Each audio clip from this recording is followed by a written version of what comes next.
I enjoy hearing people's stories and, exposing them to other people, because I want to get rid of the instant image that people have of other people without really knowing them. You don't even have to talk to anybody anymore. You've already made a decision just by, their affiliations of who they are and what they are. And it's just, it's not something that's very productive.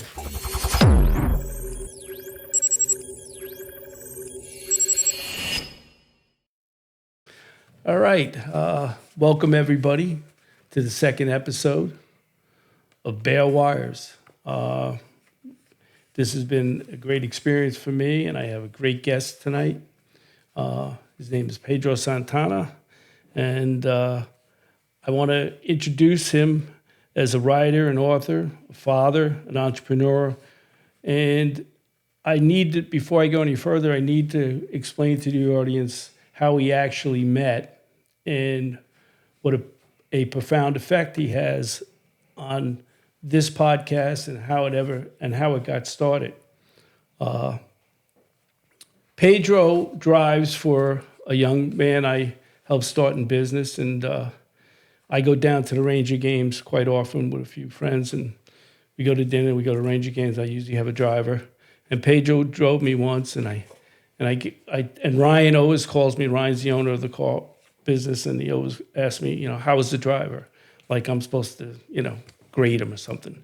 But I said, Pedro's good. Pedro's the best. I said, in the city. I said, you could send me with anybody, anywhere other than Manhattan. But once you go into Manhattan, you have to have the right driver. Pedro's the right driver. I said, he goes through Manhattan like a hot knife through butter. And Ryan laughed. But maybe it was the second time we went down, he was waiting for us outside, and he was taking us from the restaurant to the garden. And I was talking to a friend of mine, Jimmy Mickler. Shout out to Jimmy Mickler. He had just gotten prostate cancer, and I had already had it. So we were talking about a book called Good Energy, and that, eating and exercising was very important for his recovery. And while he was in radiation and therapy, that if he does those things, the effects would be less. And we stopped in front of the garden. Pedro turned around and says, "You read a lot?" And I said, "Yeah, I happen to read a lot." And he goes, "I'm an author." And I said, "You bullshit," I said. And he said to me, right? He said, "No, I am. I wrote an autobiography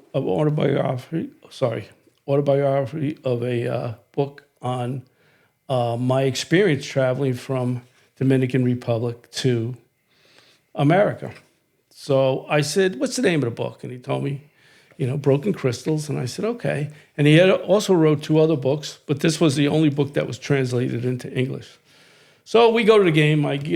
He takes us home, and I jump on the computer as soon as I get home. And I go right to Amazon, because he told me that's where you could get it. And lo and behold, the book shows up. Not only the book shows up, but his picture shows up right next to it. And I said, oh my God, here it is. So I ordered the book and I read it. The reason I tell you this story is because, like so many people, I judge people by what I see, and not fairly most of the time.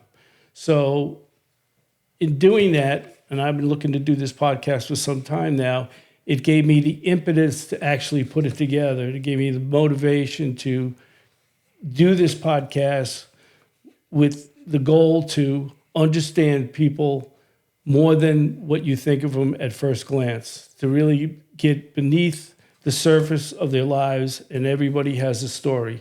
So this is what prompted me to actually go into motion, build the studio, and get these podcasts going. And I'd like you to welcome Pedro Santana here for helping us get this far. Thank you, Mr. Heyman. It's an honor to be here. I greatly appreciate the invitation. And I'm not a person that probably like to be out there, show myself much, but I had to say yes because I do appreciate you. And when you find a reader, I think you actually find the other side of the coin. Because if I write a book and nobody read it, then what's the book is for? That's right. So the fact that you like my work and I have admiration for your kindness and the way you treat everybody. And so it's an honor to be here. I appreciate that. Like I said, this is a man with many talents, and what we're going to talk about tonight is the book Broken Crystals, which is originally, he told me, it was a simple book about living in Dominican Republic and traveling here and facing some of the hurdles that you have when you come to another country. But this book is much deeper than that. And at times I was like, wow, man, this is crazy. And it was funny because the next time I happened to be going to the Ranger game, Pedro was my driver. So he's standing outside and he's got the door open and I'm walking towards him and he's looking at me and I said, I got your book and I read it and a big smile came on his face. And I said, after that, I said, we got to talk because it was way more than what he originally told me. So tell me, what was the inspiration to write this book? What made you say to yourself, okay, so many people think they can write books or want to write books. I mean, I'm one of them. But the actual put the time, the effort, and the work into it. What gave you the motivation to write a book this intense? Is this your first book, by the way? Broken Crystals? It is my first work. Yes, my first book. Yeah, so intense the first time around. I think it shows somebody who's very polished in writing. And again, like you said, it's your first book, and probably it's the only book that's translated in English. It is the only book translated in English. Yeah, that book, Broken Crystal, came out in 2019. 2018, I had the Spanish version of the book, Cristales Rotos, which is Broken Crystals. And the book, really, I have amazing experiences. Like I have a mystical experience that I always thought that experience needed to be told. I never imagined I was going to be the writer. That's what I wanted to say. But the book itself came out of pain. As I was writing the book, it really felt like giving birth, the labor, the pain of writing that book. I had so many ideas in my mind before I started writing books. And writing the books gave me the opportunity to really organize my thoughts and kind of empty myself. It's an outlet, the writing. That book came as like catharsis. So it's actually like a psychological work, a metaphysical work, because you have this energy inside of you that is very difficult to deal with because it's always popping out in thoughts and it's very difficult to carry. So as I started doing the work, I felt that experience was required by the universe. The universal mind needed that book for some reason. So the birth was very painful, but when the work was done and the energy was taken out of myself and put in the book, that's the metaphysical idea of an energy that is wild, and you kind of tame that energy and do that work and put it somewhere, and the book become alive. So that's actually an entity that I believe that book will find the people that need to find. That's wild. Like I said, people live their whole lives with all these thoughts that go through their head, that are complicated sometimes, that they're not sure about, but they're never able to express it unless, they have an opportunity to do that. And this gave you the opportunity to really put something on paper, it sounds like, and put it aside. And not, you were dealing with this as you were going, and we'll get into this, but you actually were able to put it on paper, as difficult as it may be, and say to yourself, okay, I've done that, I've emptied myself, and now I can start anew. Yes. That seems like the experience you're talking about. So, for example, how old were you when you actually came to the country for the first time?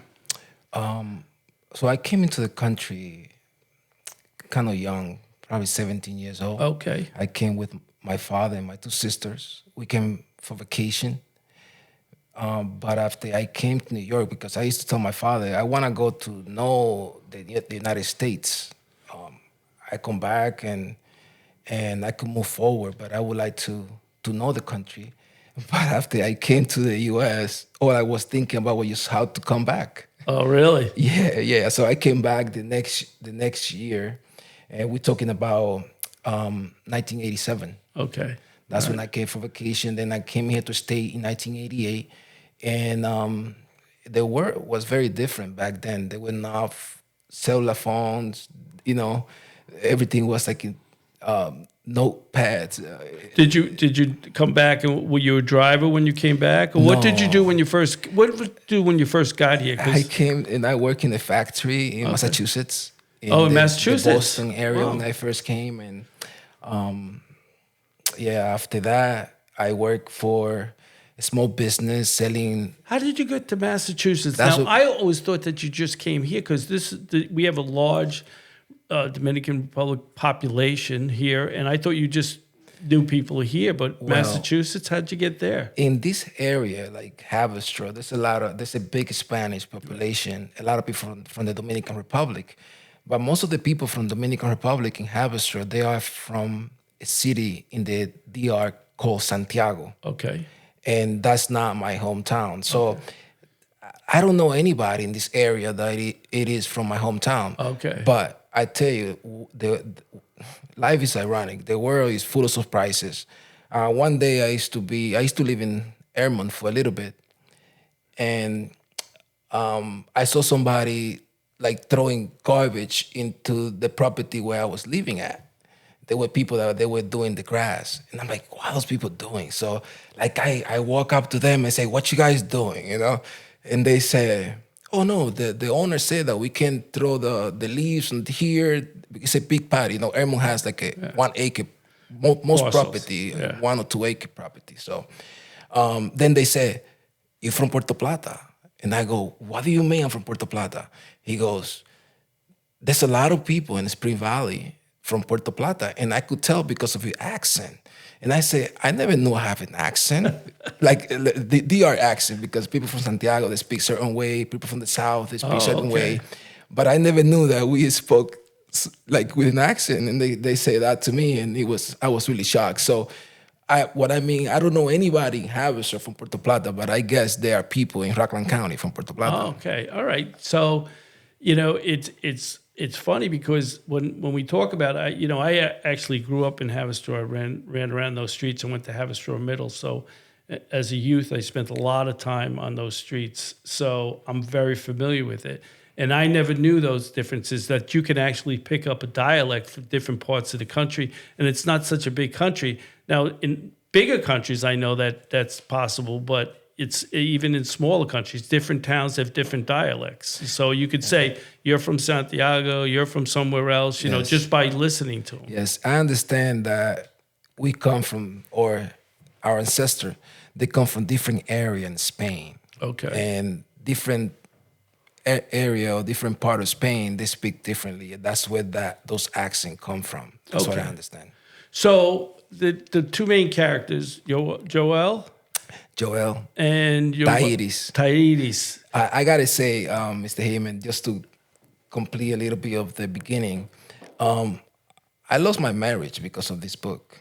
Oh, really? Yeah, Because it gets into the marriage very deeply. yeah, and this is the woman that I love. Right. Yeah, we've been separated like 4 years. So I and- want to talk about her right off the bat, okay? Because as I was reading the book, almost immediately it was evident that this was such a strong tie that at certain points in your life when you needed it the most, she was the only one who actually understood what was going on.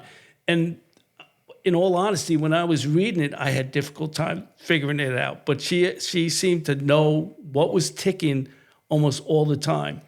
So in the beginning, it talks about her, and it talks about her getting a job, okay? And it's important because I want to know if this is a cultural thing or not, that she was actually going to be hired as a hotel manager in your, I think it was your hometown or a city Yes, close yes, in by. Puerto Plata. Yes. Puerto Plata, right? And there was a lot of tension about that. And I want to know, is that a cultural thing? Tell me about what had transpired there. Yeah, well, that's one of those, like I said, the book is a catharsis. Right. So it's those things that we have inside that really bother us. Probably bad things that we've done that we at the moment don't see it like that. But as you move forward and you reminisce about those experiences, you see yourself like the bad guy. That's why I think that Thairis is actually the hero of the book, and I am the anti-hero, Okay. of the book, because it's a book about jealousy. Yeah. So like she wanted to work and I was able to find the job for her. But when I saw her getting pretty and nice that day, I'm like, I don't want this woman to go to the hotel looking like that. I'm gonna lose her. It was jealousy for sure. I picked that up. But was it a control thing? Did you feel like you were losing control over the intimate relationship that you had with, or the only person who really understood you? You may lose in this process. It's like the DR. People don't look that good in the sense of the way they dress and all that. So that day, when I took her to get the job, and she looked so hot, so pretty, and I say, wow, I'm gonna lose this woman in the hotel for whatever reason. But my energy was really high because I just had that mystical experience in the boardwalk. Yep. And so that good energy that I had, it turned negative. Right, because your thoughts in your head went to a negative. Went to a negative spot. I saw that because you were high, you were in a high, and then all of a sudden you thought you were doing the right thing, but when it transpired into reality, you had a whole different view of it. You know what I mean? Yeah. So it turned on me as a bad energy, and I guess I had the opportunity to change, as I say in the book. When I'm riding my bike in the morning and this thought come into me and say, listen, if there's something bad, it's this that you're trying to do, controlling somebody's free will. Right. And I just remember, like I say in the book, I let go of the handlebar and I went, I don't care. She's not going to work. Right. Right. So I became very possessive. But even though I probably, we are jealous of the things that we care, I don't think it's a bad thing just to be normally jealous. Right. But at that moment, that was not like a normal jealousy. It was actually control, jealousy. That's how it struck me. Negative jealousy. That kind of changed her future or destiny at the moment. Because I don't know what was going to happen. Because like in the book, when she came out of the hotel, that she actually had the job, and she's walking. I said she's walking like on the red carpet. She looked like a movie star, and she coming like, I got it, and we walking towards the car, and there was a couple of guys. They were probably executive because they were well dressed with suit, and I forgot to go around and open the door for her, and they opened the door for her. Oh, that's boy. when the energy kind of changed, and I just became very possessive, and then I negate myself to allow her free will to move forward, and I pay for that. Right. I pay dearly for that. Yeah. So I don't want to give away the whole book, but there's a lot of things she's intertwined through this whole book. She's kind of, like you said, the hero of the book, and when you were in trouble, she instinctively knew that you were in trouble without even knowing that you were, that you didn't talk or anything like that, but she knew that there was a problem, almost instinctively, to say, all right, I have this feeling something's happening to Pedro. I don't know what it is. And it goes into, when you found yourself in the train station overnight and she panicked and actually called your parents, I think it was, said, and was scared because she knew without talking to you that something was not right with you at that point, and she had experienced this with you before, but she was able to pick that up from a very, an area that was almost, a way to, like, she knew where you were, what you were doing, and where your head was at almost all the time. Yeah, that well, the book, like you say, is a book that keep you like in the in the kind of tiptoe, right? Right. Keep you like really like I have friends, people that read the book, and one of them, he's from Nyack. His name is John, and he said, Pedro, I love your work, but I got to tell you, it stressed the heck out of me. I gotta agree, because you're on a roller coaster ride. Just when you think that you're gonna pull it together and pull out of it, and things are gonna go semi-normal, something goes haywire, and you find yourself in the weirdest predicaments, like the train station. What were you thinking? What was the process? You said, I know it was a cold night, and you're saying to yourself, well, I got to find shelter. Okay, here's this train station, but all these other outside things, people coming in, eventually the police showing up. Tell us about that experience. Well, the experience, it was an experience that really affected my whole family because we have a very tight family, and the family knew that I was missing. Like she called them the night before. That day, I went walking, like very, very cold day. I went walking, and the night before, I just had kind of saved by the spirit because I was in a very delicate state of mind. I was going through a lot of paranoia, and as I plead to God and in my faith kind of came in and I felt well better. So that the next day I wanted to, because everything happened because of control. So too much control. That's the way I was thinking. So the next day I kind of said to myself, you know what, like I want to make sure that I am in the right place. And I went walking in my mind. As I'm walking, I'm going south. My friend from the company that I used to work with they found me, and they were trying to stop you in me. the car. Yeah, they couldn't do that. Right. And the whole thing goes into I end up in the train station because it was very cold, and that was the place that I actually in Montville train station. Okay. That's when I went inside.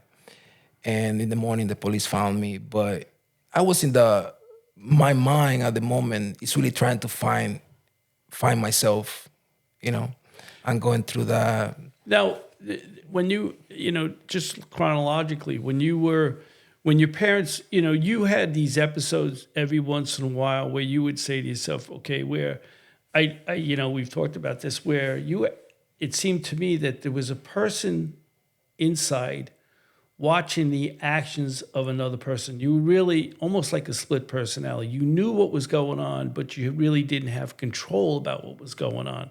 But you could see it because you obviously could write about it. So you knew things were happening, and they may not be the right things. They may not, going down the right road, but you were able to see it from inside, but those actions still took place.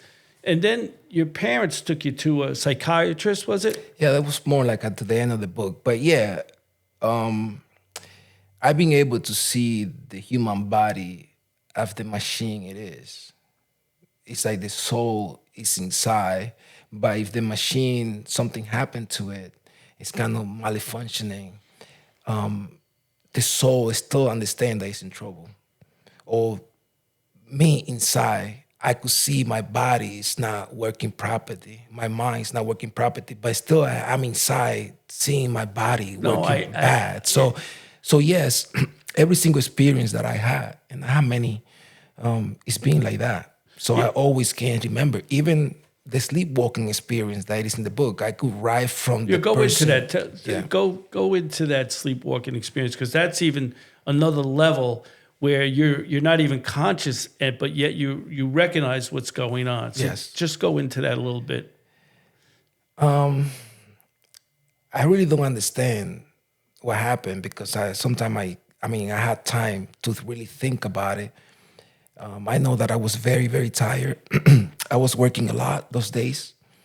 And so I remember getting up in the middle of the night, feeling like waist Iris, like way she, and she was not next to me. So I wake up, and when I got up, it is like the motor function don't shut down, but the brain does. Okay.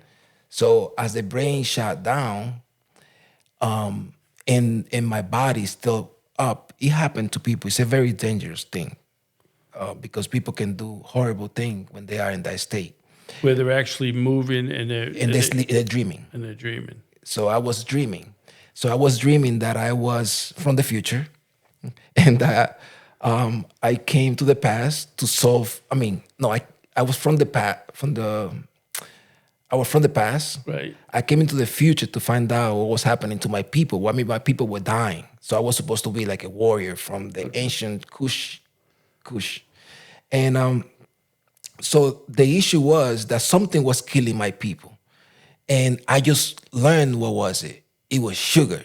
So now I needed to go in the time machine and go to the past to tell them what's the problem. So I already done working. So that I woke up really saying, listen, to my family, we ready. I'm done here. Like I'm like a deep cover agent that saying everything is solved. Now I gotta go to the past. Like my work here is done.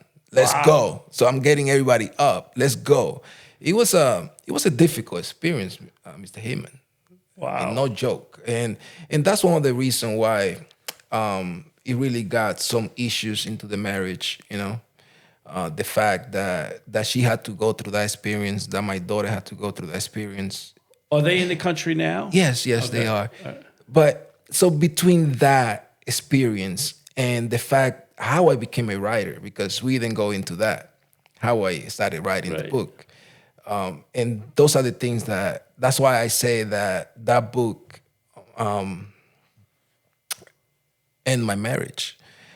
I do feel that I have a calling with the book, with the writing, and I will not change it. Even though I love Thairis with all my heart, I still love her. It's been like 5 years, and I love her just the same. Right. I haven't been able to move forward. Right. But she tried to tell me not to write some other work that I have, and I cannot stop doing because this is something that I feel that I have to do. This is something that I was born to do. Well, you got a good start for sure. You got 3 books out. One is a poetry book, right? Well, I have 2 novels. I have 3 books coming out, but I have 2 novels and 1 short story. One of the book had an award, an international book award. Oh, nice. Best romance.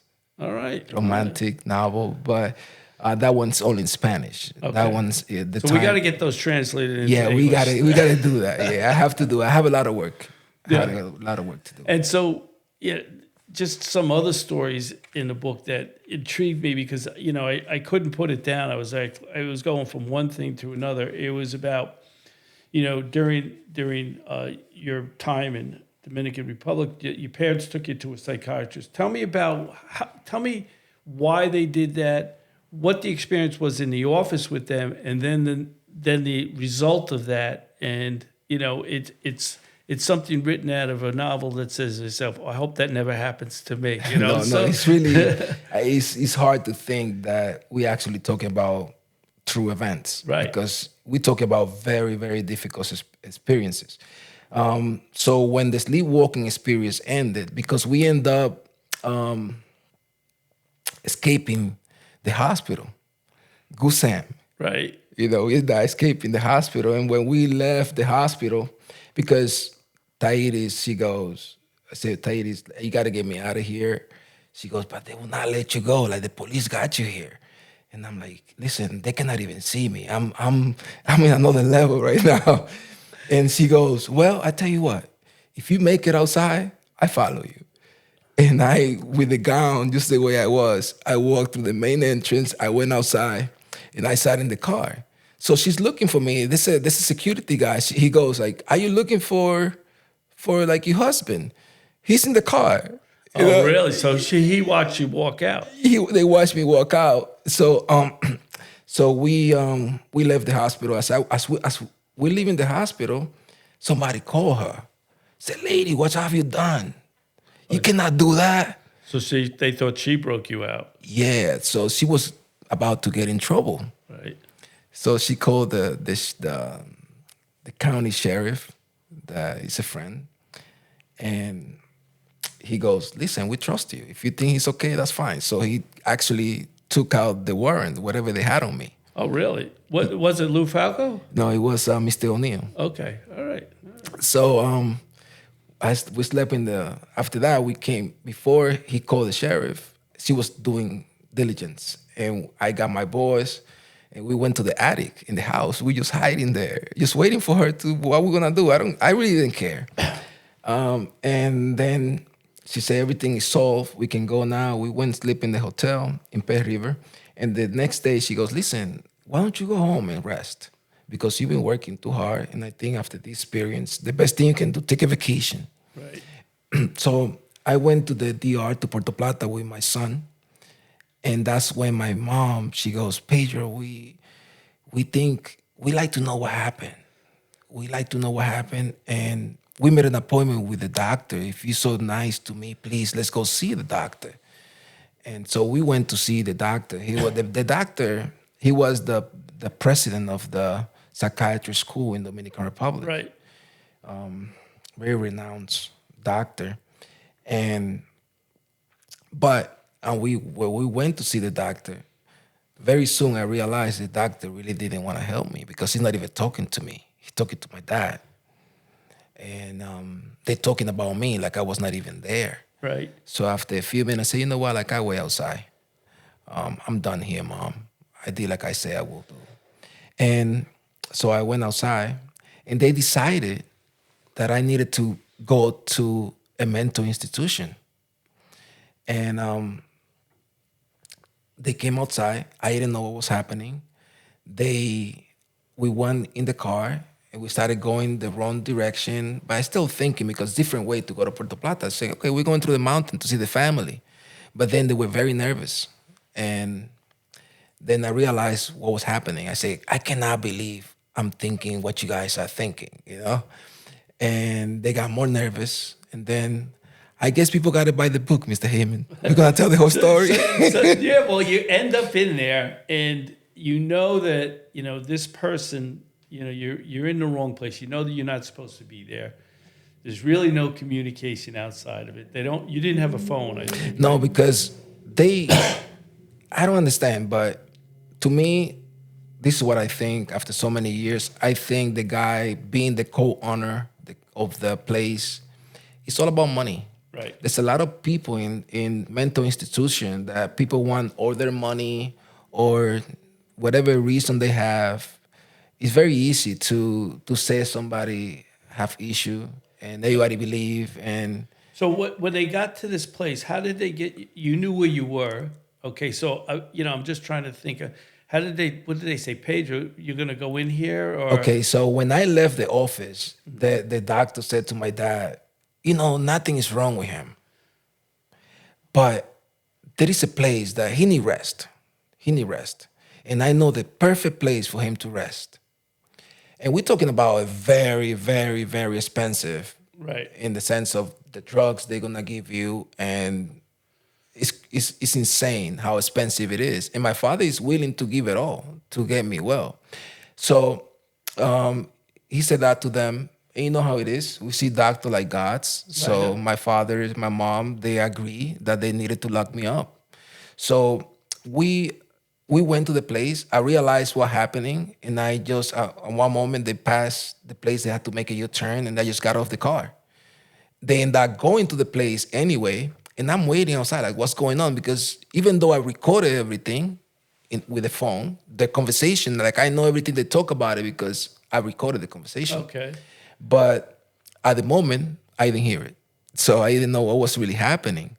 And so I got out of the car. They still went to the place by themselves. My nephew was in the car with them. And so after time passing by, it's like half an hour, nobody's coming out. I don't know what's going on. So I got close to the hospital, to the mental institution. It was like an old school. It was not finished. They only have the office very nicely, like here, very nicely. But when you go to the back, it was all rural, all like very not nice. Right. But they presenting this place like a 5-star hotel. Right. And so I getting close to the place, and I see a guy by the gate. And I go like, "Do you know what happened to the family that came in that car?" And the guy go, "I cannot hear you. I cannot hear you." He got close to me, and I didn't know what was happening. When he was close to me, he jumped me, and he started calling more people, like 4 men, and they dragged me, and they started calling the nurse, giving the shot. They gave me like 3 shots on the floor right there. Jesus. They lift me up like a rag doll, and they took me into this room with no toilets, feces in the ceiling. Very, very, because when they don't know how you're gonna react, they take you to the worst room. Right. That's the way I think. So because they gave me all the shot, I was completely out by the time they just dragged me into the room. And then meanwhile, I'm calling my mom, but they were in the office. They didn't see anything. So they took me into this room, and they just laid me down in this bed that is actually a cement thing with a little nothing on top almost. They just laid me there. I woke up in the middle of the night. I needed to use the restroom. I know there's no toilet. I used my nice socks, and I threw out the moon through the window, through the bars. It was a nightmare. It sounds like a nightmare, and it sounds like something that's a movie where you innocently go to somebody, you agree to go to someone to really satisfy them, not yourself, just to make sure that they're okay, and then you find yourself in that. When I was reading that, I was like, man, oh man, I don't know what I would have done in that situation. You can't fight them all. And if I remember correctly, when I was reading, you didn't have any communication out, so you couldn't get a hold of your wife. Yes, because one of the things they told my family is nobody can come and see him. Nobody can call him. He cannot call anybody. I mean, you go to see your family, and they really isolate you. It's crazy. Tairis called the place and talked to the doctor, and Tairis goes, "You understand? He's vegan. He don't eat any meat. He's vegetarian. This and that." And the doctor said, "Don't worry. I bring the fruits myself." But yeah, she was the one that actually got me out, because she was able to speak to me. She was able to talk to one of the nurse, and she's a sweet talk, so she got her to bring me to the phone. And I spoke to her. I said, "Tahiti, get me out of here. They're killing me, There's the hero again. Yeah, it's a hero again. There's the hero again coming to the rescue. Yeah. And the fact that I could speak about this the way I am, like it's not me. I know. It's because of the work done.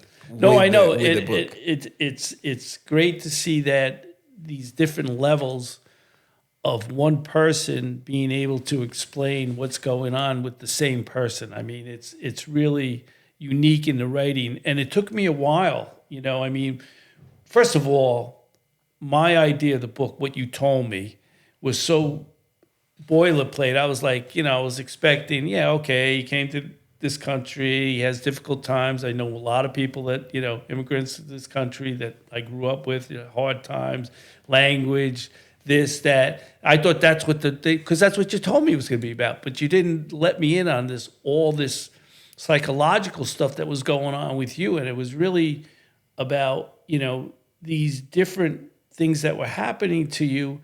And you were explaining them almost like a person standing on the outside. So it was wild for me to read it and then really understand. Okay, this person's really talking about themselves. You know what I mean? In a almost a third person reality. Yes. Even the name that I got for the character, Yoel. Right. In Spanish, Yoel, it means I am him, because I wanted the reader to actually sit on the driver's seat, and and leave the experience like he's the one going through the Well, events. that's what you got. You almost were in a position where you're saying to yourself, okay, this is happening now, and I'm in. I was in that train station with you. Yeah. You know what I mean? I was. When the strangers showed up, I was wondering what you were going to do, and I was in the corner of that train station with you, which is an attest to your writing because you actually put that person there. I wasn't really reading about a character. You were able to transform that into, actually there, which is a very difficult thing to do, and it takes a lot of talent. And that's something that probably you developed over time, and it's not something that's readily available to everybody. You think about these things a long time, and you're concentrating them on a long time, and you go into these. You actually meditate on these things. I look into the book, and there's times when you're meditating and trying to figure out what's real and what isn't real. What should I do? What shouldn't I do? And am I going to be a good guy or am I going to be a bad guy? I'm not really sure where I'm going to go on this situation. And that struggle goes on throughout the book, even to the point where, and we talked about this, where you get pulled over. You were driving. You get pulled over, and there's a case of mistaken identity. Go into that a little bit. I don't want to give away the whole book, but these are the things that intrigued me, and I want people to understand that the storyline is like I said in the beginning, a roller coaster ride. So if you're not really, you better buckle up before you start reading the book. For sure. So tell me about this identity situation. Well, a book is really an X-ray of the mind of the author, the mind of the writer. That's what a book is. Okay. Some people, they read the book maybe like gossip, and those people that read like that, they really don't get the depth of the story, And when I say that is, I had to throw in the book like a little 5% of creativity. Yeah. Mix things up a little bit in case I didn't want to say the book was based on true events. Because like I said, the book, when you write a book that is on true events, involve all the people. And they might not like the way that you show them to the world. We've talked about that. It's a difficult thing when you're writing about different people and they find out you wrote about them and their view of what happened is totally different than your view of what happened.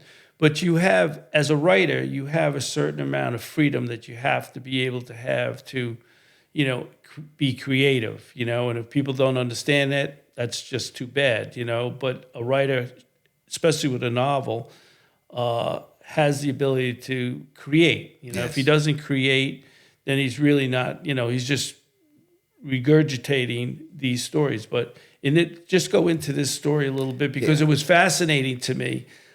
Because, like I said, I grew up in Haverstraw, and there was a lot of guys that had the same names and stuff like that. Yeah.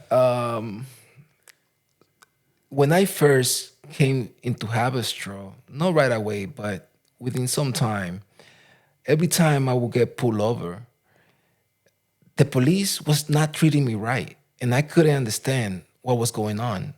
I don't want to say everything that they used to confuse about me, because what happened was that there was another person with my full name, and I'm talking about first name, middle name, and last name. His name was Pedro Santana. That is my name. Okay. And not only he had my full name, but he was born the same day, the same year in the Dominican Republic. So every time I would get pulled over, like I said, they would not treat me nice because my guy that passed away already, he was not such a good guy, I guess. I mean, I don't want to say anything bad about him, but they would treat me not nice because of him. Until one night, I remember I'm coming from the city, they pulled me over around IW coming into Haverstraw, And the police officer, he took his time to actually understand what was going on. And this is the first person that said to me, what's going on is that there's another person with your name born the same day, the same year in the Dominican Republic. So next time you get pulled over, tell them your social security. So that was the only difference. That was the only difference we had. And we had, because in Dominican Republic, now they're doing, we use the two surname. Okay. My mom surname. But Right.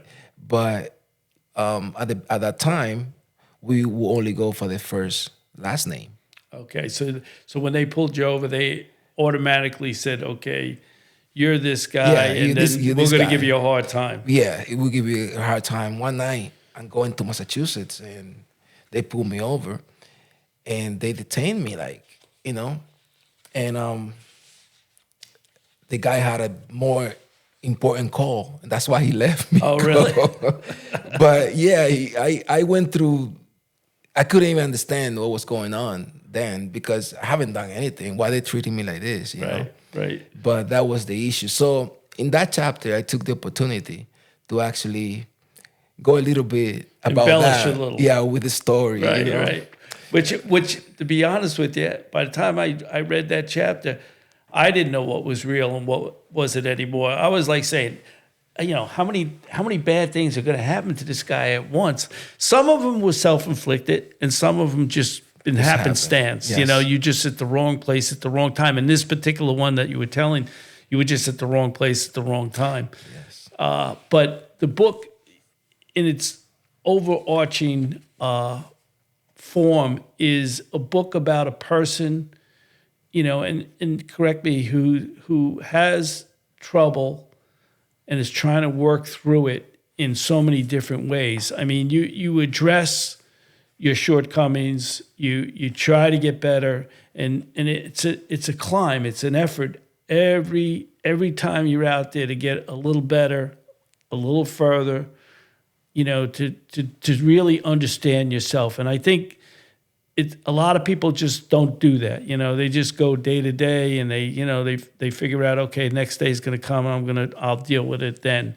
This is more of a person looking at themselves with, a very analytical eye and saying, okay, who am I and what am I doing here? Yes. All right. Exactly. And, a lot of times when you do that, there's a lot of trouble. It's a lot of trouble. And yeah, a way to understand the book, like you said, the book is not so simple. Right. The book is deeply psychological. We need to understand that a lot of the things that happen to him is actually in his mind too. Right. And that's what I mean. There's a blur of, the actual reality and what's going on in his mind. I mean, both when you're in the Dominican Republic and when you're in the United States, it really didn't matter where you were because it was within you. You know what I mean? So the things that you went through, the things that happened to you, and the things that didn't happen to you but they happened in your mind was very confusing for me, and it took me a while to really understand what was happening in the book. And when I was done with it, I said to myself, "This guy tells me it's about coming to this country. It had very little to do with coming to the country. It really was a self-analytical novel that you put out on yourself, and that takes a lot of courage. I mean, most people wouldn't do it. First of all, most people wouldn't see it, and second of all, if they did see it, they wouldn't want anybody to know about it. But like you said, you doing this really cleansed yourself. You said to yourself, I can start from zero now because I've washed this out, and it's good. And I know you're in process of writing another book, right? Yes, yes, I am. But I gotta say, yes, it's something good for me. But I also wanted to put it out there for all the people, because the first time that I told the story about being dragged into a mental institution in the Dominican Republic, a third world country, I'm telling some clients about this. And I remember how difficult and how painful it was. It's not like I'm saying it right now. I'm saying it like it happened to somebody else. Right. So the fact that you took it out from inside yourself and you put it somewhere else, and that energy is not in me anymore. Right. It's a fantastic self work. Right. You transferred that energy from you, which you had internally, and put it in a book. In a book. So you empty that into a book, Yeah. and you don't have to deal with it anymore. Yeah. What do we do with bad experiences? I think I did something good with the bad experiences. Right. And going to the other question, yes, I do have the sequel, because one of the reasons that when you read the book, you feel like it's not doesn't have any closure. Right. And yes, I was going to get into that. Because I'm like, I ended the book. I'm going, okay, now where do I go from here? You know what I mean? So that's why I wanted to talk to you. I mean, we had a short conversation because we were picking up other people, but I never got into it. It kind of ends, and you're kind of left there, and you're saying, okay, what happened to Joel? You know, what happened here? There's no real closure on the book. On the book, I have. So I'm planning of that book to be a 3 pieces work. So, Okay. And I already finished the sequel to Broken Crystals. The title will be Reflections in the Crystals. Okay. But when do we you still expect that to come out? I will give it some time, because I'm working right now with another novel, the historical biographical novel that's gonna come out probably at the end of the year.